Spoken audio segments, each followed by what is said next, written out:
The Umkhonto weSizwe Party's internal battles have entered a new chapter as party spokesperson Nhlamulo Ndlela signals a willingness to take up the position of a Secretary General following the dramatic ousting of Floyd Shivambu earlier this month. Speaking to Sunday World, Ndlela maintained that he is not campaigning for the role but would accept it if asked to serve, and said, "I'm a cadre of the movement.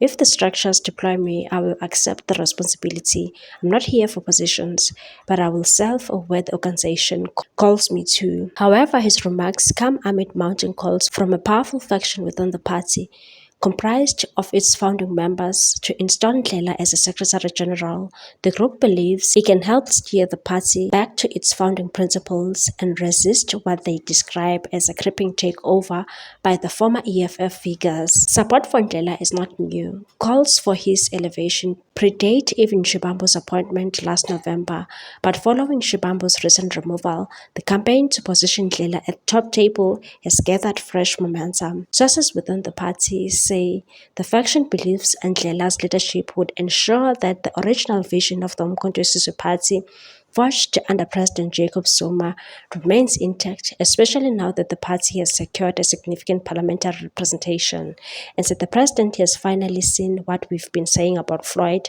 and Ndlela has his attention now. A senior insider claimed other candidates reportedly in contention for the position includes Umkhonto weSizwe Party's head of elections, Bongani Baloyi, and party strategist Phumlani Mfeka. The removal of Shivambu is widely seen by insiders as part of a broader campaign to consolidate power within Zuma's inner circle. A faction believed to be aligned with Zuma's daughter, Duduzile Zuma Samputla, is said to view Ndlela as a unifying and authentic figure, in contrast to Shivambu and others who joined Umkhonto weSizwe Party from outside political formations. According to insiders, this group has become increasingly wary of outsiders who quickly rose through the ranks by aligning themselves with Zuma, yet allegedly lack deep roots in the Umkhonto weSizwe Party movement.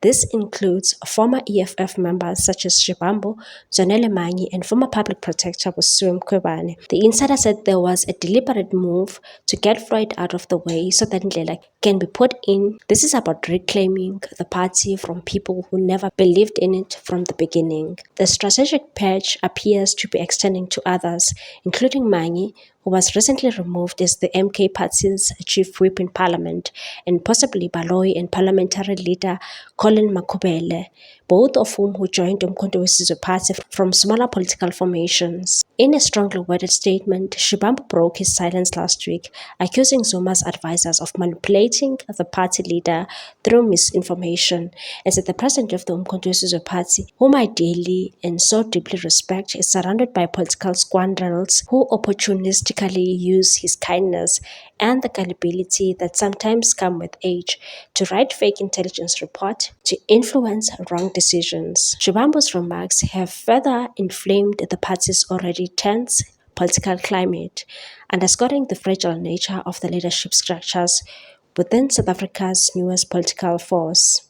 The Umkhonto weSizwe Party, which stunned the political establishment by becoming South Africa's third largest party in the 2024 general elections, overtaking the EFF, is now grappling with deepening internal fractures. What began as ideological differences over the party's direction has now morphed into the intense battle for dominance, with lines drawn between founding loyalists and newer high-profile recruits. As the fight for Secretary General intensifies, Nhlamulo Ndlela finds himself at the center of high-stakes political chess match that could define the future of Umkhonto weSizwe Party and perhaps the legacy of Jacob Zuma's final political project. What's your take on this one, people? Thanks for watching. Please subscribe for more news.